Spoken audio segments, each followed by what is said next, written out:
In the year 2347, humanity had finally found its place among the stars. For decades, Earth's leaders had worked hard to prove that humans were ready to join the Galactic Council, a group of advanced civilizations that promised peace and cooperation across the galaxy. Adam Carter, a young diplomat from New York, stood on the balcony of his office in the Council's headquarters, gazing at the glowing cityscape below. He believed deeply in the Council's message. War was an outdated idea, something left behind by less evolved species. It was a comforting thought, one that gave him hope for the future. Not far away, Rachel Monroe sat at her desk in a high-tech lab, staring at streams of data flowing across her screen. She was a scientist who had dedicated her life to studying alien languages and communication systems. Her dream was simple: to help humanity understand and connect with other beings in the galaxy. She often imagined a world where humans could share their knowledge, art, and culture with others, creating bonds stronger than any weapon could break. But lately, strange things had been happening. Unusual signals had started appearing near Earth's outer colonies. At first, they seemed like glitches, but now they were becoming harder to ignore. Adam and Rachel weren't the only ones noticing changes. Across the planet, people were beginning to feel uneasy. Laura Bennett, a sharp-eyed journalist known for uncovering hidden truths, had picked up on rumors about missing supply ships near Proxima Centauri. These ships carried vital resources to Earth's distant outposts, and their disappearance raised questions no one wanted to answer. When Laura tried to investigate further, she hit a wall. Government officials refused to comment, and council representatives dismissed her concerns as paranoia. Back on Earth, Nathan Gray lived a quiet life on a small farm outside Chicago. Once a decorated military officer, he had chosen to leave behind the chaos of conflict after years of service. Now he spent his days tending crops and teaching survival skills to local kids. But even in his peaceful corner of the world, signs of trouble were impossible to miss. One evening, while repairing a tractor under the fading sunlight, Nathan noticed something odd in the sky. Ships, many of them, hovering silently above Earth's atmosphere. They didn't match any design he recognized, and they certainly weren't part of Earth's fleet. Curious and concerned, Laura decided to dig deeper. She reached out to Rachel, hoping the scientist might have some insight into the mysterious signals.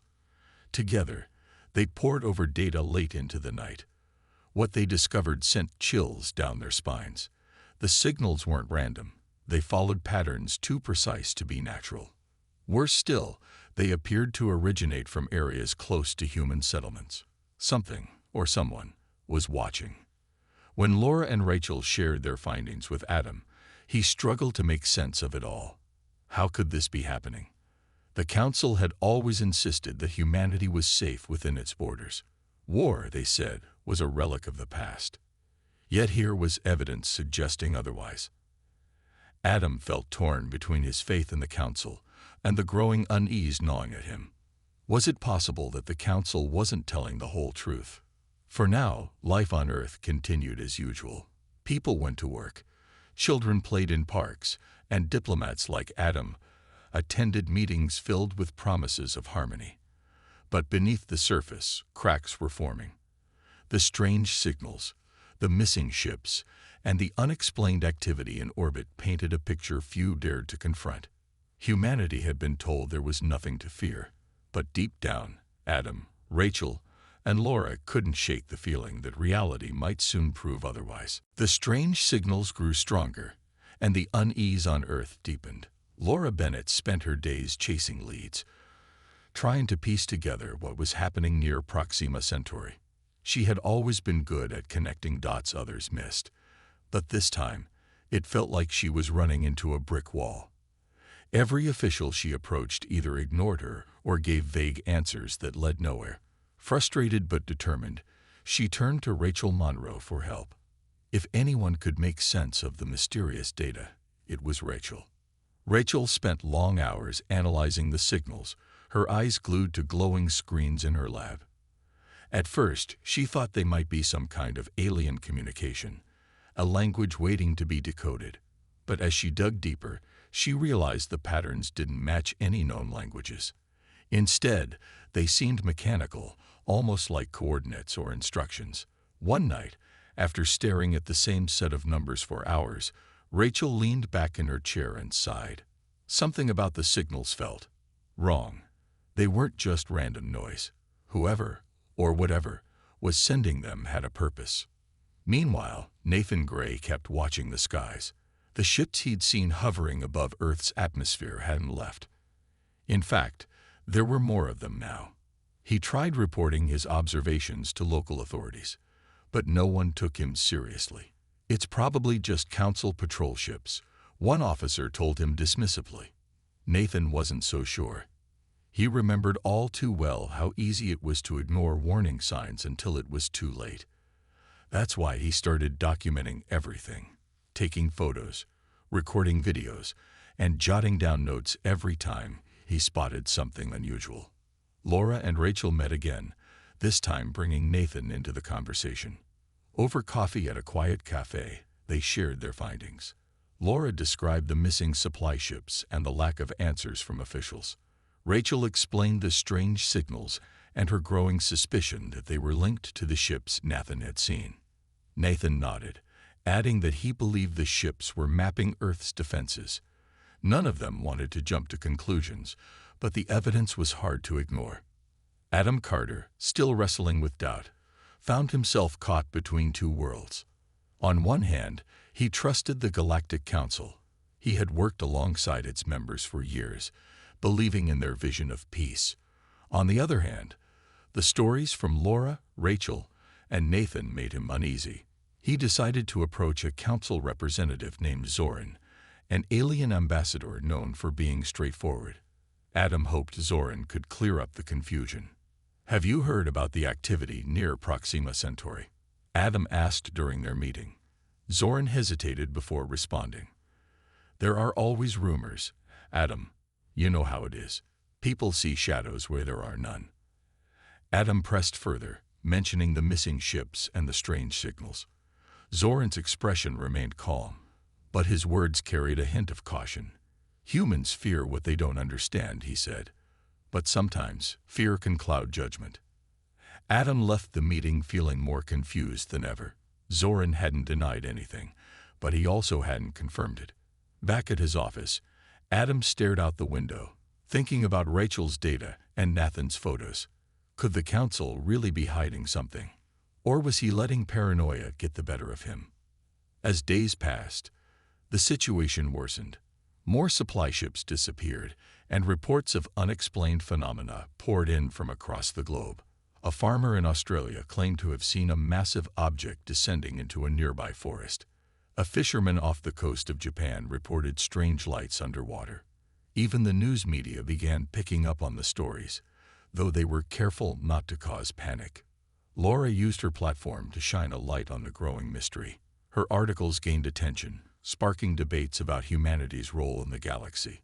Some accused her of fearmongering, while others praised her for asking tough questions. Through it all, she stayed focused on finding the truth. Rachel, meanwhile, continued her work, convinced that the signals held the key to understanding what was happening. She reached out to Emily Dawson, a young tech prodigy who specialized in artificial intelligence. Together, they began developing a program to track and analyze the signals in real time. It was slow going, but Rachel knew they were onto something. Nathan kept watch over his farm, his binoculars never far away. He didn't know what would happen next, but he was ready. Ready to fight if he had to, ready to protect his family and his home. The calm before the storm was ending, and everyone could feel it. Whatever was coming, humanity wouldn't face it blind. The attack came without warning. It was the middle of the night when Earth's orbital defense grid, the network of satellites and weapons designed to protect the planet, suddenly went dark. Alarms blared in military bases around the globe, waking soldiers and pilots from their sleep. In cities across the world, people looked up at the sky as flashes of light erupted in orbit. Something was happening, but no one knew what. Nathan Gray was already awake when it started. He had been sitting on his porch, staring at the stars, unable to shake the feeling that something bad was coming. When the first explosion lit up the sky, he grabbed his binoculars and ran outside. Through the lenses, he saw ships, dozens of them, firing on Earth's defenses. They weren't human ships. Their designs were sleek and unfamiliar, glowing faintly as they moved with terrifying precision. Nathan's heart sank. This wasn't just a random attack. Whoever these ships belonged to, they had come prepared. News spread quickly. Laura Bennett received an alert on her phone and immediately turned on her camera. She recorded herself standing in front of her apartment window, pointing out the flashes in the sky. "This is real," she said, her voice trembling.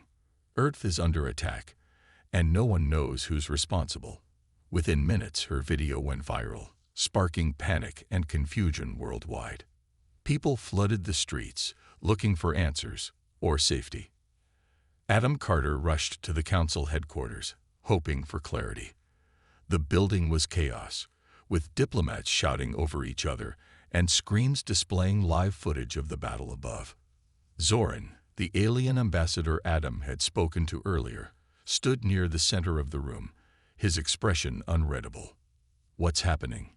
Adam demanded. Zoran hesitated before answering. "We don't know yet," he said, "but we assure you this isn't the work of the council."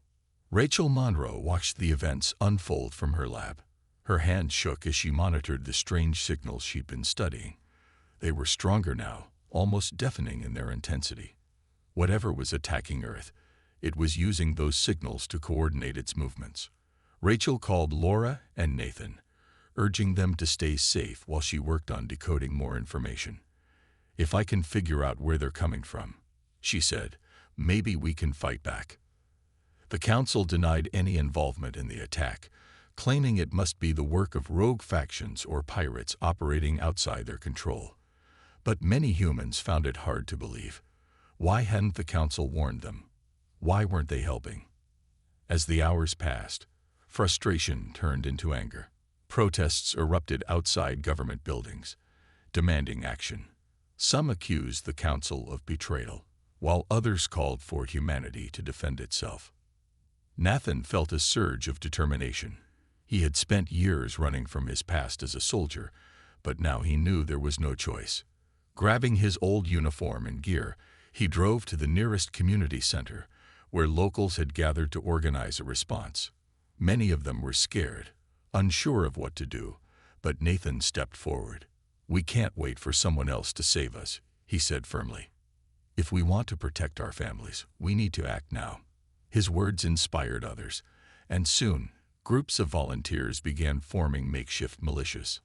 Laura used her platform to rally support, broadcasting stories of courage and resilience. She interviewed Nathan, highlighting how ordinary people were stepping up to face the unknown threat. Her reports gave hope to millions, reminding them that even in the darkest times, humanity could find strength in unity. Rachel worked tirelessly, trying to hack into the enemy's systems. With Emily Dawson's help, she developed a program capable of intercepting and analyzing the attackers' communications. Late into the night, they finally made a breakthrough. The ships were targeting Earth's energy grids, aiming to cripple the planet's infrastructure. Armed with this knowledge, Rachel contacted Adam, urging him to share the information with anyone who could help. As dawn broke, the reality of the situation became clear. Humanity couldn't rely on the Council anymore. The war they had been told was impossible was now here, and it was up to them to fight back. For Adam, Rachel, Nathan, and countless others, the calm was truly over. The storm had arrived, and it would test everything they believed in, and everything they were willing to sacrifice. As the attacks continued, humanity realized it couldn't wait for answers. It had to act. The enemy ships were relentless, targeting power plants, communication hubs, and military bases around the globe. Cities plunged into darkness as energy grids failed, and panic spread like wildfire. People scrambled to find shelter, unsure of what would happen next. But amidst the chaos, a spark of resistance began to grow. Adam Carter found himself at the center of this new movement. He had always believed in diplomacy, but now he understood that words alone wouldn't stop the invaders. Sitting in a dimly lit room filled with maps and screens, Adam worked alongside local leaders to coordinate a response. His experience negotiating treaties proved useful as he helped unite rival nations under one goal: survival. For the first time in decades, Earth's fractured governments put aside their differences. Together, they formed the Human Defense Coalition, pooling resources and manpower to fight back. Rachel Monroe focused her efforts on finding weaknesses in the enemy's strategy. Using the program she and Emily Dawson had developed, she analyzed data from the attackers' communications. The signals revealed patterns, specific times when the ships regrouped or recharged. Rachel shared this information with Nathan Gray, who was leading a group of volunteers near Chicago. If we hit them during those gaps, she explained over a secure channel, we might have a chance. Nathan took her advice seriously. With Rachel's intel, he organized small teams to strike at key moments. Armed with whatever weapons they could gather, these groups launched surprise attacks on enemy forces landing near Earth's surface. Though outnumbered and outgunned, their bravery inspired others to join the fight. Farmers, teachers, mechanics, all kinds of people picked up tools and transformed them into weapons. They weren't soldiers, but they refused to give up without a fight. Laura Bennett traveled across the country, documenting the resistance. She interviewed ordinary citizens who had become heroes overnight, sharing their stories with the world. Her reports highlighted acts of courage, like a group of teenagers using drones to distract enemy ships or an elderly man guarding his neighborhood with nothing but a hunting rifle. Laura wanted everyone to see that even in the face of overwhelming odds, humanity still had hope. Meanwhile, Emily Dawson worked tirelessly to improve their defenses. From her makeshift lab in Chicago, she designed software capable of hacking into enemy drones. By taking control of these machines, she gave humanity a crucial advantage. One night, Emily successfully redirected a squadron of drones to attack their own mothership, causing significant damage. News of her success spread quickly, boosting morale among the fighters. Rachel proposed a bold plan: use Earth's moon as a staging ground for counterattacks. It was risky. Getting people and supplies there would be difficult, but it offered a safe location to launch operations without fear of retaliation. After hours of debate, the coalition agreed to try it. Engineers and scientists worked around the clock to retrofit old lunar bases, turning them into command centers. Supplies were sent via shuttles, and volunteers signed up to defend the outpost. Adam played a critical role in rallying support. He reached out to sympathetic alien factions within the Galactic Council, hoping to form alliances. Some species, horrified by the invasion, pledged assistance. They provided advanced technology and shared intelligence about the attackers. Slowly but surely, humanity began building a network of allies. Despite the progress, challenges remained. Food shortages and power outages plagued cities, and casualties mounted daily. Yet through it all, people kept fighting. Nathan reminded his team that every life saved mattered, no matter how small the victory. Rachel stayed awake for days, ensuring her data was accurate. Emily pushed herself to the limit, knowing her work could mean the difference between life and death. The battle wasn't just physical, it was emotional. Fear gripped many, but so did determination. Humanity had been told it couldn't win. That war was a relic of the past. But now, faced with the reality of destruction, people chose to stand together instead of falling apart. They weren't just fighting for survival, they were fighting for their future, a future where they wouldn't have to rely on anyone else to protect them. And somewhere above Earth, the enemy watched, unaware that humanity's greatest strength lay not in its weapons, but in its unity. The tide of the war was beginning to shift, and though the road ahead was uncertain, one thing was clear: humanity would not go down without a fight. Adam Carter stood in a dimly lit room aboard the Council's diplomatic station, his hands clenched tightly at his sides. He had just finished meeting with Zoran and other Council members. But this time, The conversation was different. After hours of heated arguments and demands for answers, Zoran finally revealed the truth, or part of it. The attackers weren't rogue pirates or random rebels. They were part of a faction called the Dominion, a splinter group within the Council itself. Their goal was to overthrow the Council's authority and reshape the galaxy according to their own brutal vision. But the revelation didn't end there. Zoran admitted that some Council members saw humanity's resistance as a threat. To them, Earth's growing defiance wasn't a sign of strength. It was dangerous instability. They worried that if humans continued fighting, it would inspire other species to question the Council's leadership. Adam felt sick. All this time, he had believed the Council wanted peace. Instead, they were more concerned about maintaining control than protecting innocent lives. When Adam returned to Earth, he shared what he'd learned with Rachel Monroe and Nathan Gray. Sitting around a table in a secure underground bunker, they listened in stunned silence. "So we're on our own," Nathan said after a moment, his voice heavy with anger. "The Council won't help us, and some of them might even want us to fail." Rachel nodded slowly, her mind racing.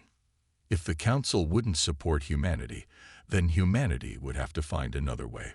Rachel proposed using Emily Dawson's hack drones to gather intelligence on the Dominion's fleet. By analyzing their movements, she identified a weak point, a massive command ship stationed near Saturn.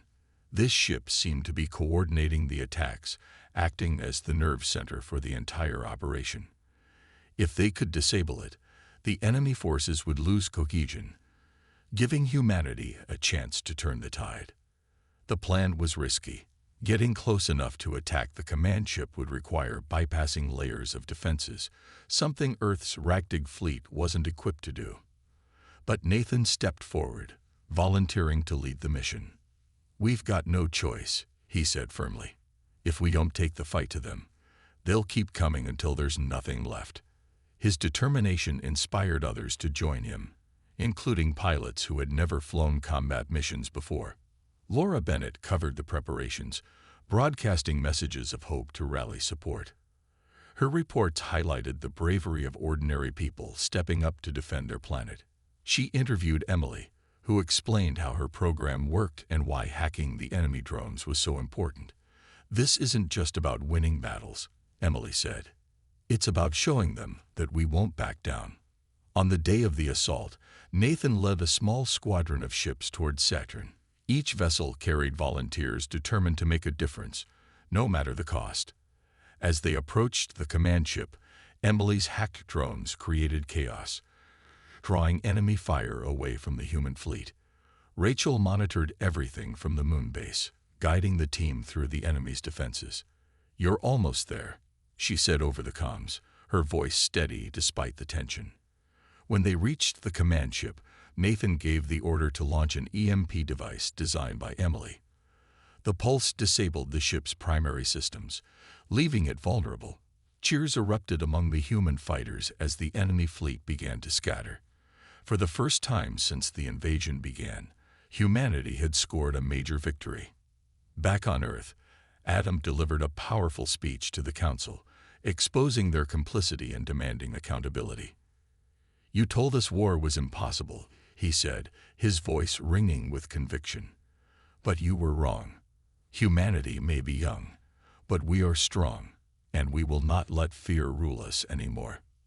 Though the battle was far from over, the victory near Saturn proved one thing.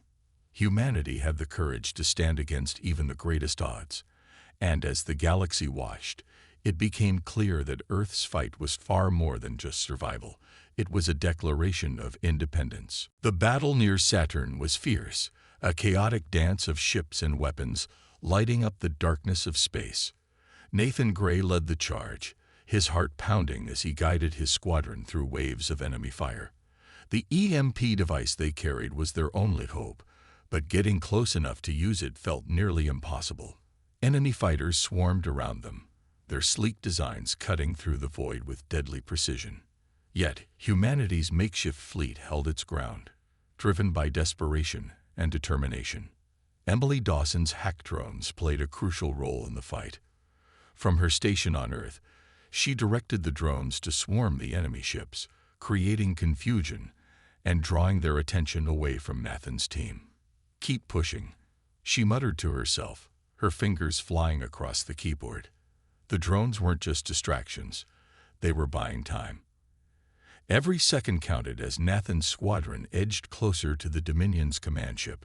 Rachel Monroe watched everything from the moon base, her eyes glued to the monitors.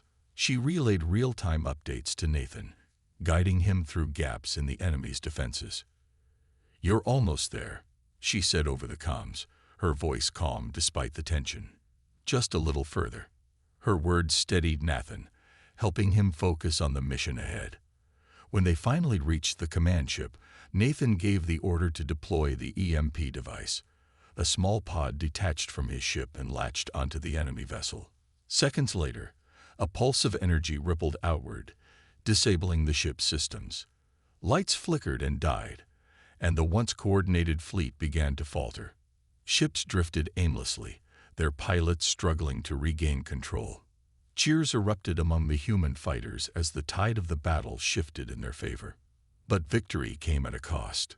Several ships in Nathan's squadron had been destroyed, and many lives were lost. As the survivors regrouped, Nathan felt a mix of relief and sorrow. He knew the fight wasn't over, but for the first time, humanity had struck a blow that mattered. Back on Earth, people celebrated the success, though the scars of war remained fresh. Cities still lay in ruins, and families mourned their loved ones. Yet the victory near Saturn gave them hope, a reminder that even against overwhelming odds, they could prevail. Adam Carter used the momentum to deliver a powerful message to the Galactic Council. Standing before representatives from dozens of species, he exposed the Council's failures and demanded change. "You told us we belonged here, that we were equals," he said, his voice firm. "But when we needed you most, you turned your backs. Humanity will not forget this betrayal." His words resonated not only with humans, but also with other species who had grown disillusioned with the Council's leadership. The Council was forced to respond. Some members denied responsibility, while others promised reforms to prevent similar conflicts in the future. But Adam knew promises weren't enough. Humanity had learned the hard way that relying on others for protection was a mistake. Moving forward, Earth would build its own defenses, forge its own alliances, and chart its own path among the stars. Nathan returned home to his farm, exhausted but proud. The war had changed him, reopening old wounds from his military days. But it had also reminded him of the strength found in unity. Across the planet, communities worked together to rebuild what had been lost. Laura Bennett documented these efforts, highlighting stories of resilience and cooperation. Her reports inspired millions, showing that even in the darkest times, humanity could find light. Rachel continued her research, determined to ensure Earth was never caught off guard again. With Emily's help, she developed new technologies to monitor and counter potential threats. Together, they trained a new generation of scientists and engineers, preparing them for whatever challenges lay ahead. Though the Dominion still lurked in the shadows, plotting its next move, humanity was no longer afraid. They had faced their fears and emerged stronger. The galaxy had underestimated them once, but it wouldn't happen again. Earth's people had proven they were capable of standing on their own and willing to fight for their place among the stars. The war left deep scars on Earth, but it also forged a new spirit among its people. Cities that had been reduced to rubble began to rise again, brick by brick. Families came together to rebuild homes, schools, and hospitals. Though the wounds of loss were still fresh, there was a shared determination to move forward. Humanity had faced its darkest hour and survived, not because of help from others, but because they had stood united. Adam Carter stepped away from his role as a diplomat. He couldn't trust the Galactic Council anymore, not after what he'd seen. Instead, he focused on rebuilding trust between humans and the few alien species who had supported them during the war. These allies weren't part of the Council. They were smaller civilizations that understood what it meant to fight for survival. Together, they worked on creating partnerships based on honesty and mutual respect, not empty promises. Rachel Monroe returned to her lab, but her work took on a new purpose. She no longer studied alien languages just to bridge cultural gaps. She sought answers to protect humanity from future threats. Using data collected during the war, she developed systems to detect unusual activity near Earth's borders. Her goal was simple: never let humanity be caught off guard again. She often thought about the strange signals that had first hinted at danger. They served as a reminder that ignorance could be as dangerous as any weapon. Nathan Gray went back to his farm, finding peace in the quiet rhythms of planting and harvesting. But he stayed ready. The war had taught him that peace wasn't something you took for granted. It was something you worked for every day. He kept his tools close and trained local volunteers in survival skills. If the Dominion ever returned, Nathan wanted his community to be prepared. His actions inspired others to do the same, creating networks of resilience across the planet.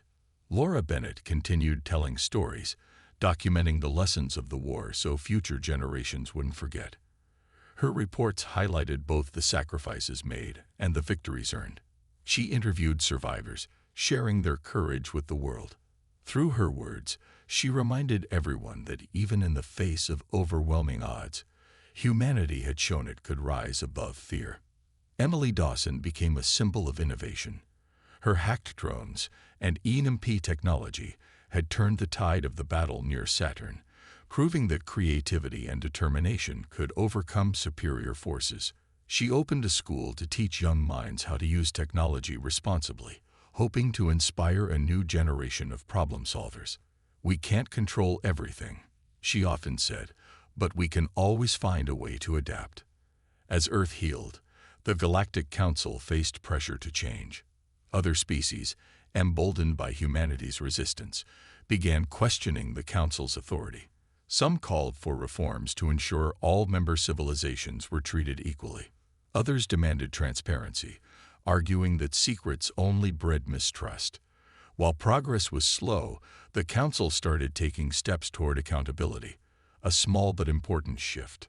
Far beyond Earth's reach, the Dominion plotted its next move. Their defeat near Saturn had weakened them, but not destroyed them. Leaders within the faction vowed revenge, swearing to crush humanity once and for all. Yet for now, they watched and waited, knowing their time would come. Back on Earth, life moved forward. People planted trees where bombs had fallen, laughed where tears had been shed, and dreamed of a brighter future. They knew the galaxy was vast and full of dangers, but they also knew they weren't alone. Humanity had proven it could stand tall among the stars, not because it was perfect, but because it refused to give up.